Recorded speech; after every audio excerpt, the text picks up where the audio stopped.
Hello everyone, this is Serious Trivia, and welcome back to episode 2 of our Ma Chao Rebellion series titled The Parlay. Now, last time, we left off as Cao Cao's main forces has crossed the Yellow River due north of the Tong Gates, despite a scare as Ma Chao's forces almost managed to kill Cao Cao, had it not been for Xu Chu's bravery and Ding Fei's cleverness. But to actually reach the Liang province, Cao Cao's forces still needed to cross the Yellow River one more time at Pujin Gate. Now, Ma Chao had actually anticipated most of Cao Cao's moves ahead of time, as he had previously warned Han Sui of this northern crossing and even offered to guard the north bank himself, only to be rejected in favor of the striking mid-crossing plan. And knowing this plan might fail, Ma Chao even had the foresight to send Liang Sing north to secure the undefended Pujin Gate with 5,000 men, as Cao Cao's northern crossing would be meaningless if they could prevent him from crossing west. Unfortunately, Cao Cao was also a step ahead, as Xu Huang's forces of 4,000 men had already crossed north before Cao Cao started his crossing, and when Cao Cao started to cross north, Xu Huang quickly raced west and had already taken control of Pujin Gate to secure the future crossing path for Cao Cao. And by the time Liang Xing's men reached there after a full sprint from Tong Gate, they were welcomed by an ambush as their forces were decimated. Now, Liang Xing is not a nobody, as he had been the warlord who claimed Li Jue's head following the emperor's escape, and he knew firsthand what Xiliang warlords would do to a weak warlord. So instead of turning back to Tong Gate with his weakened force, he opted to escape south towards Lantian, as he would raid, loot, and conscript from the local populace as he looked to rebuild his strength. Unfortunately for him, as we previously mentioned in our last episode, Cao Cao's plan of attack was three-pronged, and after attracting the Xiliang warlord's attentions at Tong Gate, Cao Cao himself would move north. Cao Ren would push out from the middle, from Tong Gate, and finally Xiahou Yuan would lead a southern attack that loops around the Hua mountain ranges to show up around Lantian to apply pressure to Chang'an from the south. So after a few months of terrorizing the civilians, Liang Xing's forces would bump into Xiahou Yuan's army, who would make quick work of them, as Liang Xing would end up being killed sometime in early 212. So with the western crossing secured, Cao Cao's forces would start flooding into the Liang province from the Sihe region, but holding a beachhead against Ma Chao's cavalry still proved tricky, as the sandy grounds made it impossible to construct palisades necessary for a sturdy encampment.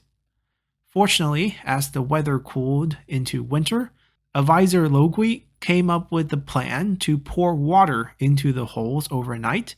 so they can freeze and hold the posts needed for the palisades. So overnight, Cao Cao's forces turned the ground into a frozen tundra as their encampment sprung up, leaving Ma Chao's cavalry forces without any openings to attack. Then after a long stalemate between these two forces where Cao Cao simply refused to meet Ma Chao's force in open battle, Ma Chao and Han Sui started to ask Cao Cao for a parley outside of Cao Cao's encampment.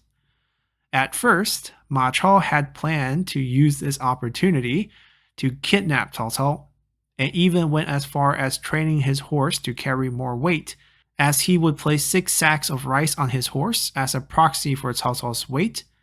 But on the day of the parley itself, Ma Chao quickly gave up his plans as he sized up Cao Cao's bodyguard. Knowing that Cao Cao's bodyguard captain was the famed tiger fool Xu Chu, Ma Chao asked Cao Cao if he could meet him, to which Cao Cao replied, "You already have," as he pointed to the said bodyguard, who Ma Chao had sized up. Now, of course, nothing would come of this parley, as Cao Cao had no intentions of fighting Ma Chao's forces in open field, nor was he planning on retreating, as securing the Pujin Gate and the Hedong region has provided him with a safe and steady supply line that the Xiliang forces could not match. So the longer the stalemate continued, the more favorable the situation would be for Cao Cao. And as winter set in, Cao Cao would be proven correct, as the food situation for Ma Chao's coalition has become desperate, as their food that was brought with them in March have now ran out. And without any logistic providing more supplies, these warlords demanded to sue for peace so that they can return to their respective land to loot and hunt for the winter. And without any alternatives, Han Sui was picked as a representative to discuss terms of peace with Cao Cao, as the warlords collectively agreed to cede over some land, send some hostages of family members, and just simply return to their original way of life. At first, Cao Cao did not want to agree to even meet with Han Sui, as this was the opportunity he had wanted to gain control of the Liang province for good. But advisor Jia Xu offered a different plan. Jia Xu believed that Cao Cao should agree for the meetup and use this meeting to strike up a conversation with Han Sui, as Cao Cao knew Han Sui's father, since the two of them actually joined the imperial court in the same year. And through this relationship, Cao Cao knew of Han Sui and Han Sui knew of Cao Cao, as they were close in age. So according to Jia Xu, if Cao Cao can make Ma Chao believe Han Sui might betray him, then Ma Chao will certainly betray Han Sui first, which will crack the entire Xiliang coalition, as Han Sui and Ma Chao are the cornerstones of the entire force. So when the two sides met, Cao Cao purposely did not talk much about the situation at hand, as he steered the conversation to life in the capital during Han Sui's youth, when he had lived with his father, and how Cao Cao and his father shared the honor of entering the imperial court in the same year. Then Cao Cao also commented on Han Sui's general Liang Sing, who was also present,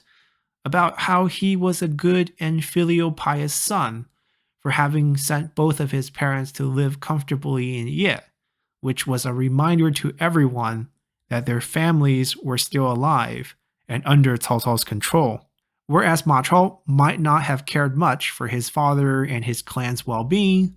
Han Sui's son and grandson and their families were in Ye, just like how Liang Xing's parents were also in Ye. Then after displaying his soft power using word and threats, Cao Cao opened the gates of his encampment, and out came 5,000 tiger cavalry dressed in full cataphract armor that glistened under the sun, to remind Han Sui that although he had been avoiding an open field fight, it was definitely not because he was scared to fight. Then following this shock and awe display, Cao Cao left without the two sides coming to any concrete terms. So when Han Sui went back to camp and Ma Chao asked him about the meeting, there was not much for Han Sui to say, which only made Ma Chao suspicious of what was actually said. And to fan the flames, Cao Cao purposely wrote a letter later that night to Han Sui, mentioning their agreement and how Han Sui can live comfortably after he agrees to work for Cao Cao. And to sell the letter's authenticity, Cao Cao strategically crossed off certain words and smudged whole sections to give the appearance that Han Sui had tried to hide the content of the letter after reading it before sending it off to Han Sui's camp. Of course, after seeing this letter, Ma Chao's suspicion of Han Sui only grew, no matter how much Han Sui tried to explain that the letter had came looking like this. And out of the blue, Cao Cao's army suddenly marched out to meet them on the open field, which, as you can imagine, in Ma Chao's mind right now, must mean that Han Sui and Cao Cao had already come to some sort of terms, and that he was going to get betrayed on the battlefield. But a battle waits for no one, and very soon the coalition forces of the Xiliang warlord is clashed with Cao Cao's light infantry units on the open field. Still fearful of any potential betrayal, Ma Chao did not push his advantage against Cao Cao's light infantry until it was too late, as Cao Cao's tiger cavalry units had actually circled around their position and appeared behind the Xiliang coalition. And since the Xiliang forces were still tangled in battle with Cao Cao's infantry, they could not pull away using their speed, as the cataphract units crashed into their light cavalry, tearing them to pieces. In the brief fighting that followed, Cheng Yi and Li Kan were killed in action. Han Sui and Ma Chao would retreat north deeper into the Liang province, while Yang Qiu escaped to Anding, and Cheng Yin and Hou Xuan fled south to seek refuge with Zhang Lu in Hanzhong. And not long after, Yang Qiu, isolated in Anding, ended up surrendering to Cao Cao and eventually became quite a capable general for Cao Cao in terms of helping him pacify the western regions, and will eventually get a second marquis title from Cao Pi once Cao Pi ascends the throne. Now with this battle, the coalition of the 10 Xiliang warlords is no more, with 3 of them dead, 1 soon to surrender, and the rest running off to different directions. And the first phase of Ma Chao's rebellion will officially end. But with both Ma Chao and Han Sui still both at large, the Liang province would know no peace. And for Cao Cao, his goal was to push north to eliminate both Ma Chao and Han Sui. But unfortunately, not long after this battle, another rebellion occurred back in the Hejian commandery, and seeing that the Xiliang forces were now weakened, Cao Cao turned his army back, leaving behind only Xiahou Yuan in charge of the west. And this would give both Ma Chao and Han Sui the opportunity to collect themselves and recover from this defeat. But with Cao Cao's earlier attempt at creating a divide between the two of them with the letter to Han Sui, these two will never work again, as they will go their separate ways. Han Sui would head north to the Liang commandery, to a place called Xianqin, to join the D tribes there, while Ma Chao would end up receiving reinforcements from Zhang Lu in Hanzhong with over 10,000 fresh troops, which gave Ma Chao the confidence to actually put Ji,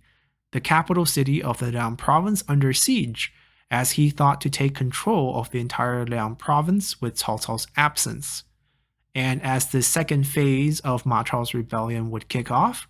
we're also going to end our episode here, as we'll come back next time to talk about Ma Chao's rise and fall, as he will temporarily take control of the entire Liang province, only to lose it all in an instant. So hopefully you all enjoyed this episode, and I'll see you all next time. Bye!